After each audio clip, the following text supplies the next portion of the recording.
আসসালামু আলাইকুম। কি অবস্থা সকলের? কেমন আছেন সবাই?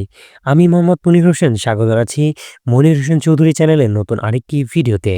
প্রিয় দর্শক, আজ আমি আপনাদের নিয়ে যাব মদিনা শরীফের এমন এক স্থানে যেখানে ইসলামের ইতিহাসে এক বিশাল যুদ্ধ সংঘটিত হয়েছিল। এটাই খন্দকের ময়দান। আর এখানেই অবস্থিত বিখ্যাত মসজিদে খন্দক। প্রিয় দর্শক, হিজরতের ৫ বছর পর মদিনায় মুসলমানদের উপর এক ভয়াবহ আক্রমণের পরিকল্পনা হয়। মক্কার কুরাইশরা, ইহুদিরা এবং অন্যান্য কিছু গোত্র একত্র হয়ে মদিনাকে ঘিরে ফেলার সিদ্ধান্ত নেয়। তাদের সৈন্য সংখ্যা ছিল প্রায় ১০,০০০। তখন নবী করিম সাল্লাল্লাহু আলাইহি ওয়াসাল্লাম সাহাবাদের নিয়ে মদিনার প্রতিরক্ষা ব্যবস্থা নিয়ে পরামর্শ করেন। সেই সময় পারস্যের সাহাবী সালমান আল ফার্সি রাদিয়াল্লাহু তাআলা আনহু এক অসাধারণ পরামর্শ দেন।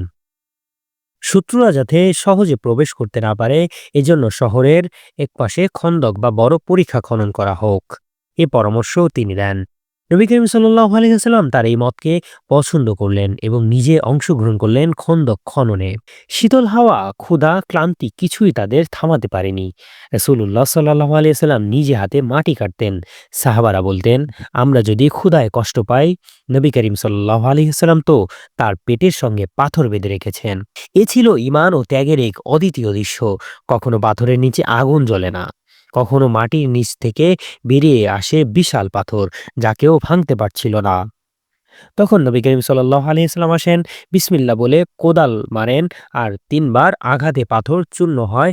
প্রতিবারই তিনি বলেন, আল্লাহু আকবার, আল্লাহ আমাকে সাহায্য, আল্লাহু আকবার, আল্লাহ আমাকে পারস্য, রোম ও ইয়েমেনের বিজয়ের সুসংবাদ দিয়েছেন। এটাই ছিল এক অলৌকিক মুহূর্ত।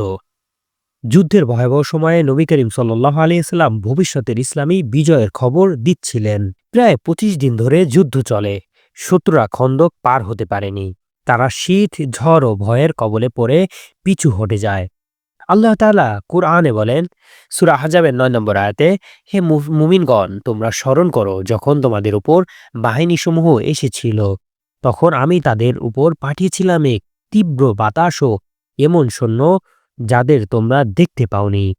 অবশেষে গাজওয়ায়ে খন্দক এর বিজয় আসে মুসলমানদের পক্ষে। এটাই ছিল এমন এক যুদ্ধ যেখানে আল্লাহর সাহায্য সরাসরি দেখা গিয়ে। যুদ্ধের এই স্থানে পরে নবী করিম সাল্লাল্লাহু আলাইহি সাল্লাম দোয়া করেছিলেন, যেখানে আজ নির্মিত হয়েছে মসজিদে খন্দক। এই এলাকার আশেপাশে আরো ৬টি ছোট মসজিদ আছে, যেগুলোকে একত্রে বলা হয় মসজিদে সাবা, অর্থাৎ ৭টি মসজিদ। এগুলোর মধ্যে উল্লেখযোগ্য মসজিদে ফাতহ, মসজিদে সালমান আল ফার্সি, মসজিদে আলী, মসজিদে আবু বকর ও মসজিদে ওমর রাদিয়াল্লাহু তাআলা আনহু। প্রত্যেকটি মসজিদ সেই সাহাবার নমুনাসারে স্থাপিত, যারা সেই স্থানে যুদ্ধের সময় দায়িত্ব পালন করেছিলেন। মসজিদে খন্দকে দাঁড়িয়ে মনে হয় কত ত্যাগ, কত ইমানের পরীক্ষা, কত কষ্টের ইতিহাস লুকিয়ে আছে এই বালুকণার নিচে। এই মসজিদ শুধু একটি স্থাপনা নয়, এটি মুসলমানদের সাহস ও ঐক্যে ও আল্লাহর ওপর পূর্ণ ভরসার প্রতীক। আমরা আজ হয়তো বিলাসিতায় আছি, কিন্তু তাদের সেই দিনগুলো স্মরণ করলে চোখে পানি চলে যায়। প্রিয় দর্শক, মদিনা শরীফে আসলে একবার অবশ্যই এই মসজিদে আসবেন।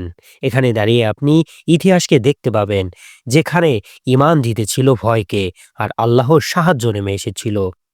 প্রিয় দর্শক, আমরা এখানে নেমে চারপাশ ঘুরে দেখতে পারিনি, কারণ আমরা যখন গিয়েছিলাম তখন এই এরিয়া পুরোটা সরকার কর্তৃক আটকানো ছিল এবং এখানে বিভিন্ন স্থাপনার উন্নয়নমূলক কাজ ছিল, যার কারণে এখানে বিভিন্ন দর্শনার্থীদের যাওয়ার জন্য নিষেধাজ্ঞা ছিল। তাই আমরা সশরীরে সেখানে উপস্থিত হয়ে পুরো জায়গাটা ঘুরে দেখতে পারিনি। তবে আল্লাহ তাআলা যদি তৌফিক দান করে, ইনশাআল্লাহ আমরা আগামীতে আবারও এই ময়দানে আসব এবং আপনাদেরকে পুরো এরিয়াটা ঘুরে দেখাবো ইনশাআল্লাহ। তো এই ছিল আজকের সফর, মসজিদে খন্দক ও গাজওয়ায়ে খন্দকের স্মৃতি। ভিডিওটি ভালো লাগলে লাইক দিন, শেয়ার করুন আর সাবস্ক্রাইব করে রাখুন আমাদের চ্যানেল মনির হোসেন চৌধুরী।